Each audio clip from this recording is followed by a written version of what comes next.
নতুন বন্ধুকে স্বাগত আর পুরনো বন্ধুকে শুভেচ্ছা জানিয়ে আমার এপিসোড শুরু করছি। বেশ কিছু ফলুই মাছ ধুয়ে তারপরে নুন হলুদ মাখিয়ে রেখেছি, কড়া বসিয়ে দিয়েছি। কড়ার মধ্যে বেশ কিছু জিরা ভেজে নিচ্ছি। অ্যাকচুয়াল হচ্ছে এটা একটা ফলুই মাছের পাতলা ঝোল হচ্ছে, কিন্তু এইটা ইউএসপি হচ্ছে এই ভাজা এটা তেলে ভাজা জিরে, এটা হচ্ছে এটা ইউএসপি। এবার আমি মাছগুলো যথারীতি ভেজে নেব। মাছ ভাজা বসিয়ে দিচ্ছি আর জিরেটা তুলে নিচ্ছি, এটা আমার পরবর্তীতে কাজে লাগবে। বাই দ্য ওয়ে, আমি নূপুর, আপনারা দেখছেন smile with Nupur and Tania. Please একটু সাবস্ক্রাইব করে দেবেন, বেল আইকনটা টিপতে ভুলবেন না, লাইক শেয়ার করে পাশে থাকবেন। নিত্য নতুন রেসিপি পেতে আমার চ্যানেলটা সাবস্ক্রাইব করে রাখবেন, তাহলে যখনই আপলোড করব তখনই আপনাদের কাছে যথাসময়ে পৌঁছে যাবে। এবার দেখুন, আমি ফিরে এলাম রান্নায়। এবার যেটুকু জিরা পড়ে গিয়েছিল গ্যাসের মধ্যেই তো পড়েছে, আমি তুলে নিলাম।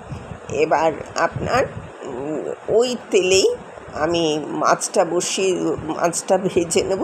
মাছগুলো ভাজা হয়ে গেলে তারপরে আমি এই জিরাটা আমি করব, আমি পরবর্তীতে কাজে লাগাবো। আমি বলে দিচ্ছি এটা কী করবো। কড়াতে একটু তেল দিয়ে আমি মাছগুলো ভাজতে বসিয়ে দেব। মাছগুলো যথারীতি ভাজা হয়ে গেছে। এবার কড়ার মধ্যে আমি জিরে আর একটা তেজপাতা এখন দেবো না, আর একটা শুকনো লঙ্কা দেবো, দিয়ে আমি আলু অলরেডি কেটে রেখেছি, আলুগুলো তুলে দেবো।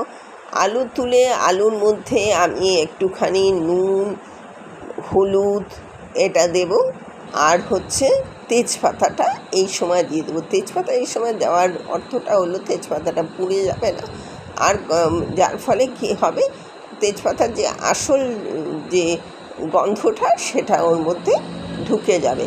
কারণ তেজপাতা ভীষণভাবে পুড়ে যাওয়ার সম্ভাবনা থাকে। আর তেজপাতা আমি একটু ধুয়ে দিই, এটা একটু গন্ধ যাতে হয়, আর নোংরা ভীষণ থাকে, ওই জন্যই ধুয়ে দিই। এর মধ্যে নুন দিয়ে দিলাম, হলুদ দিয়ে দিলাম, আর ইন বিটুইন দ্য পিরিয়ড আমি জিরে, আদা আর শুকনো লঙ্কা বেটে রেখেছি, এর মধ্যে ধনে পড়বে না, ওটা দিয়ে দিলাম। একসাথেই করে নিলাম। আলুটা আগে ভেজে রেখে দিলে আপনি রেখে দিতে পারেন, কিন্তু না রাখলেও কোনো অসুবিধা নেই। এইভাবে করে নেবেন, তেলেও একটু সাশ্রয় হবে আর রান্নাটাও ভালো হবে। এবার যথারীতি আপনার এটাকেই করে নিলাম। মশলাটা দিয়ে আমি এটাকে কষাচ্ছি, আর ওই যে ভাজা জিরেটা রেখেছিলাম সেই ভাজা জিরেটা আমি একটু পেস্ট করে রেখে দেবো। দেখুন, এটা প্রায় মশলাটা কষানো হয়ে গেছে। আমি অলরেডি এর মধ্যে জল দিয়ে দেবো। আমি গরম জল দিচ্ছি, আপনারা কিন্তু গরম জল দিতে পারেন, ঠান্ডা জলও দিতে পারেন। এবার এটা ফুটে উঠলে পরে আমি তারপরে মাছগুলো এর মধ্যে দিয়ে দেবো। দেখুন, মাছ ফুটে উঠেছে, মাছগুলো দিয়ে দিলাম। আর ওই যে মশলাটা যেটা ভেজে রেখেছিলাম ওই মশলাটা সেটা আমি দিয়ে দেবো।